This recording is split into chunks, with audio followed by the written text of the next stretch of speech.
Hello student, today we are going to learn 4th standard English second lesson Aesop's Fables. Fables means what? यहाँ पे देखते हैं fables means क्या होता है. Fables are short stories that have moral or message for us. Fables मतलब छोटी छोटी कहानियाँ जिससे हमें कोई मैसेज या कोई सीख मिलती है.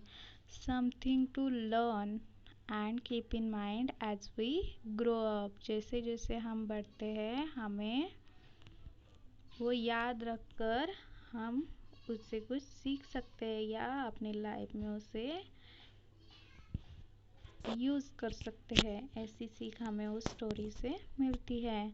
Most of the fables have animal characters who think and act just like human beings. ज़्यादातर कहानियों में एनिमल्स कैरेक्टर्स होते हैं, मतलब एनिमल के ऊपर ही कहानियाँ बनाई जाती है. बट वो एनिमल्स इंसानों की तरह सोच विचार करते हैं और उनकी तरह एक्ट करते हैं. It is believed that many of the fables were first told by a wise person called Aesop. ऐसा माना जाता है ज़्यादातर स्टोरीज Aesop ने बताई है. Aesop lived hundred of years ago in country called Greece. 100 साल पहले Aesop ग्रीस में रहते थे. His stories became so popular that people passed them on from generation to generation. उनकी स्टोरीज बहुत पॉपुलर रहती थी, इसलिए उनकी स्टोरीज जनरेशन टू जनरेशन बताई गई. Many proverbs and sayings that we use today are based on these fables. ज़्यादातर कहावतें and proverbs हम आज के जीवन में यूज़ करते हैं वो कहानियों के बेस पे है. Here are two well-known fables. मतलब सबको पता है ऐसी दो कहानियाँ यहाँ पे दी है. फर्स्ट का नाम है The Stag at the Pool.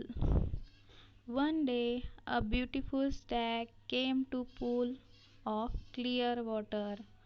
एक दिन क्या हुआ, एक खूबसूरत सा सुंदर सा स्टैग पूल के पास आया. पूल का वाटर कैसा था, एकदम साफ पानी था पूल में. As he bent down to drink, he saw his own reflection in the water. जैसे वो पानी पीने के लिए नीचे झुका तो उसको खुद की परछाई पानी में दिखने लग गई. He was delighted with what he saw. जो भी उसने देखा उससे वो बहुत खुश हो गया.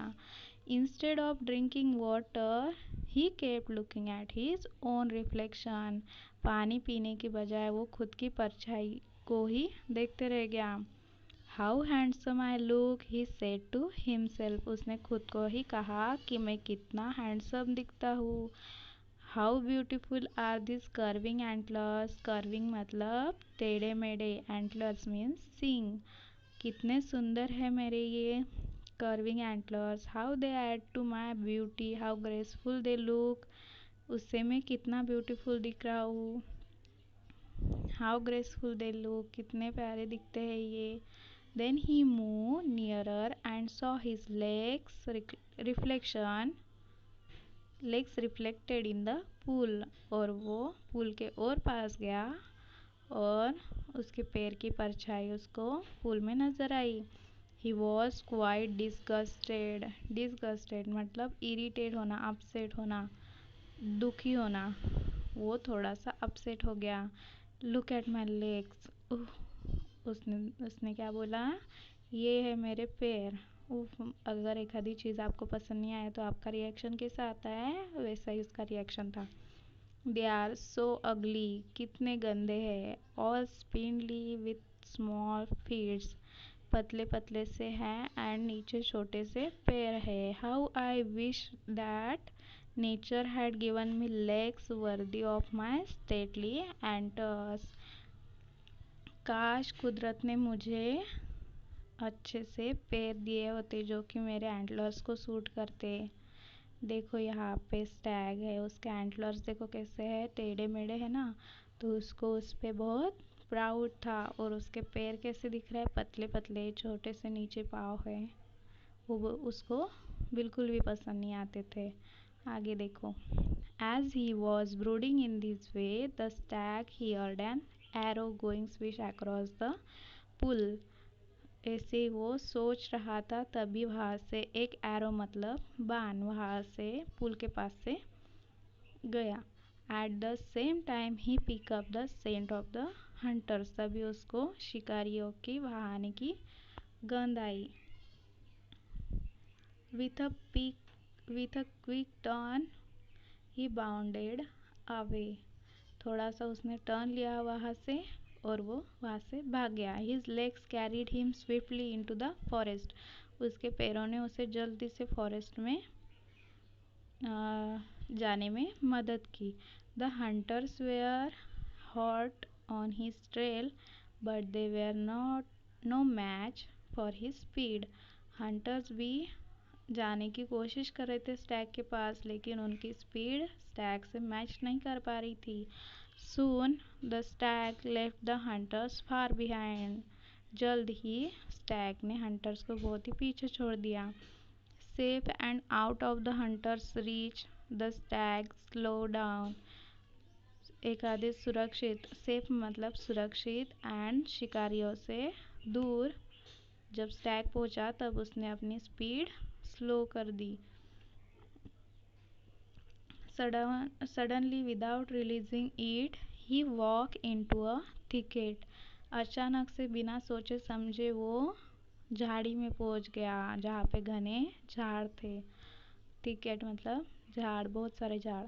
There were trees with strong branches growing close together। वहाँ पे ट्रीज थे बहुत सारे, उसकी ब्रांचेस बहुत स्ट्रॉन्ग थी एंड वो बहुत पास पास में थे। And alas, the same antlers of which he was so proud got caught in the thick growth। तभी स्टैग को जिस पे प्राउड था अपने एंटलर्स पे, वो झाड़ की ब्रांचेस में फंस गए। The stag tried to shake himself free, but the more he struggled, the more entangled his antlers got in the branches। वो अपने आप को शेक करने लग गया ताकि वो अपने एंटलर्स को ब्रांचेस में से फ्री कर सके, लेकिन जैसे जैसे वो हिल रहा था वैसे वैसे वो उसके एंटलर्स ब्रांचेस में और फंस रहे थे। Once again the stag could hear the hunters drawing close। फिर से एक बार स्टैग ने हंटर्स की, शिकारियों की आवाज़ सुनी कि वो उसके क्लोज आ रहे, पास आ रहे। एंड ग्रीव अफ्रेड, एंड वो थोड़ा घबरा गया। At last with a great difficulty he managed to free his antlers and bounded away। Finally, lastly, बहुत ही मुश्किल से कैसे ही मैनेज करके उसने अपने एंटलर्स को ब्रांचेस से फ्री किया और वो वहाँ से दुम दबा के भाग गया। आई रिलीज, उसने कहा, I release now that my अगली फीट सेव्ड माई लाइफ। अभी मुझे समझ आया कि मुझे जो बिल्कुल पसंद नहीं था, मेरे पैर बहुत ही गंदे लग रहे थे, उसने आज मेरी जान बचाई। I was so proud of these handsome antlers, but they would have been the cause of my death। मुझे मेरे एंटलर्स, मेरे सिंग जो है उस पर जो बहुत घमंड था, लेकिन आज वो मेरे मरने का, डेथ का कारण बन रहे थे। Very often we dislike the very things that are most useful to us। ऐसा अपनी लाइफ में बहुत बार होता है कि कभी कभी जो चीज़ें हमारे लिए बहुत यूज़फुल है, बहुत काम की चीज़ है, वो हमें अच्छी नहीं लगती। फॉर एग्ज़ाम्पल स्टडी, आपको स्टडी करना बिल्कुल भी अच्छा नहीं लगता, लेकिन वही आपके लिए अच्छा है, आपका करियर बना सकता है, आपको अच्छी सी लाइफ दे सकता है स्टडी, है ना। तो ये थी फर्स्ट वाली फैबल्स। अभी नेक्स्ट फैबल हम नेक्स्ट पीरियड में देखेंगे।